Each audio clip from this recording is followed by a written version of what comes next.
Hello and welcome to Storytime with Mr. Ryan. On October 25th, we celebrate the birthday of Spanish painter Pablo Picasso, renowned and regarded as one of the world's greatest painters of the 20th century. Picasso was educated in the school of classicism and was able to paint just about anything and experiment with so many different forms of media and styles of art. But perhaps Picasso is best known for his experiments and forays into cubism and surrealism, for taking that which we do not understand and breathing life into it. So today we read Pablo Picasso by Darice. Let's hop on in. Pablo Picasso was one of the most famous artists of the 1900s. He was a very talented painter, and he also made collages, sculptures, and pottery. For hundreds of years, artists painted things the way they looked. Pablo used his imagination and created new, modern art. When Pablo was a child in the 1880s, all he wanted to do was draw. Sometimes the family's maid had to drag the boy to school. Pablo's maid could make him go to class, but that didn't mean he was going to listen. When it was math time, Pablo drew pictures with numbers. He wrote 7 upside down and drew a big nose. Pablo had a big imagination, and all Pablo wanted to do was draw. On weekends, his father took him to art museums. Maybe Pablo could copy Spanish painters and become a famous artist. At first, Pablo painted like the masters, the experts he saw in museums. But then he came up with his own ideas. Pablo invented new styles of art. His drawings, paintings, and sculptures did not always look like real people or things. No one had ever seen art like it before. Pablo used all blue paints for a few years, and then he painted in light pinks or rose instead. Later, Pablo dreamed up a whole new way of painting with different shapes. Artists saw that they didn't have to paint like artists had in the past. They could create new ways to express themselves. Pablo Picasso was born in Malaga, Spain, on October 25th, 1881. When Pablo was 1 year old, he picked up one of his dad's pencils. The Spanish word for pencil is lápiz. Peas, Pablo cried. Pencil was his first word.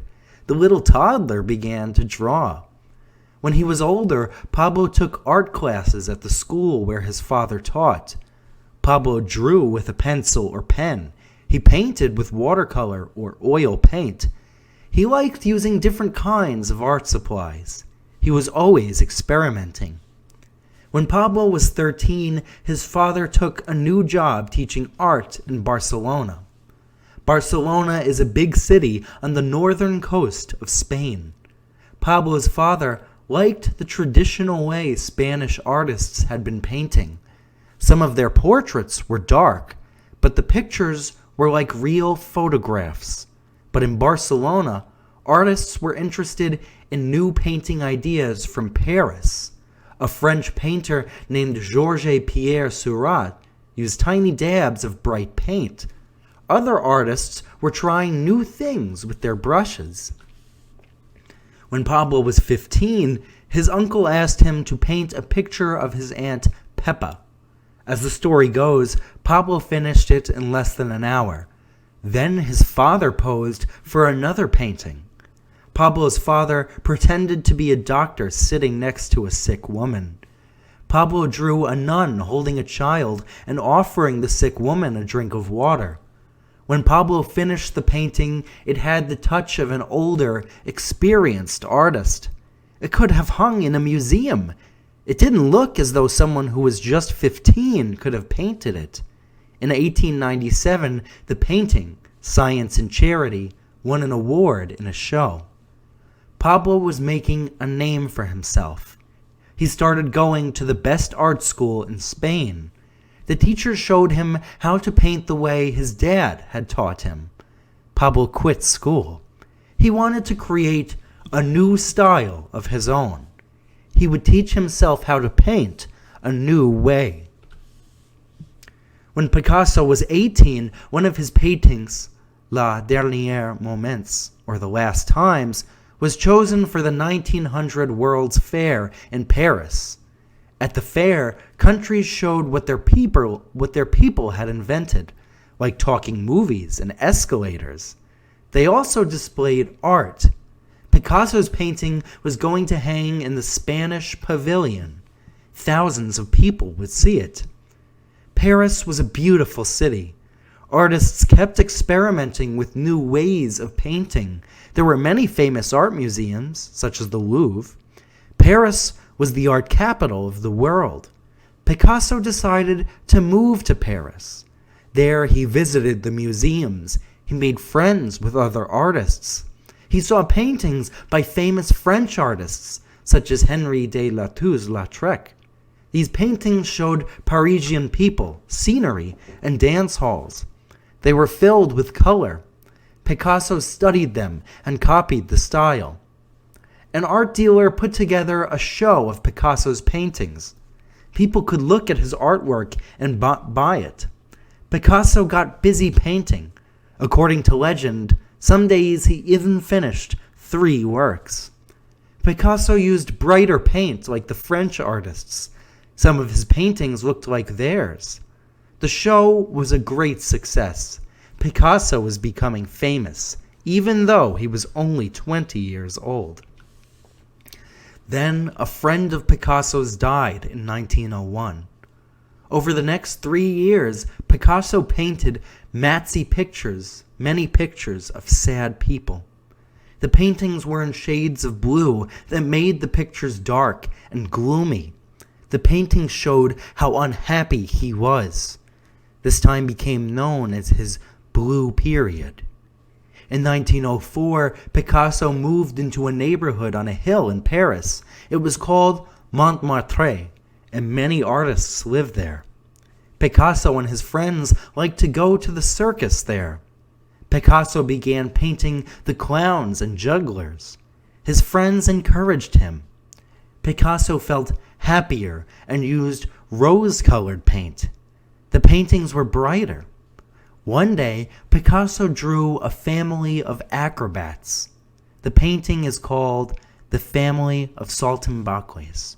Saltimbanques is a French word for clowns. Picasso tells a story of a circus family in his painting. The performers look as though they are traveling to a new show. They have only the circus clothes they're wearing and what they're carrying. There's nothing in the landscape either. Picasso doesn't show one tree or house. Everything looks a little sad. The painting hangs in the National Gallery of Art in Washington, D.C. It is one of Picasso's most famous paintings from his Rose period. Picasso was a young artist in a new century. Life was changing for him and the world. Picasso wanted to throw out the old rules of painting. He wanted to come up with a new style. Picasso saw African statues and masks in a Paris museum. They would inspire him to mix an old style with a new one. In 1906, Picasso painted a picture of a friend, Gertrude Stein. She was an American writer who lived in Paris. Stein had bought some of his paintings. Picasso thought about the masks he'd seen, so he painted Stein's face like a wooden mask. In 1907, Picasso met the French painter Georges Braque. They became friends and inspired each other. Braque was painting scenery with different shapes. The houses looked like stacks of brown blocks. Picasso thought about using shapes as well. In 1909, Picasso painted a little town on top of a hill. He experimented with shape the way Braque did. Picasso called one painting Houses on a Hill and another The Reservoir. The rooftops in his paintings look like rectangles or triangles. A house looks like a cube. This new style of painting is called cubism. In 1917, Picasso designed the scenery and costumes for a ballet. While working on the ballet, he met a Russian ballerina. Her name was Olga Kolkova. In 1918, Picasso married Kolkova, and they had a baby boy. The couple named the baby Paolo. In 1924, Picasso painted a picture of Paolo as a clown. He called it Paolo as Harlequin. A harlequin is a clown. Picasso was painting in a style more like people were used to, but only for a while. In 1927, Picasso fell in love with a woman named Marie-Therese Walter, and Olga left.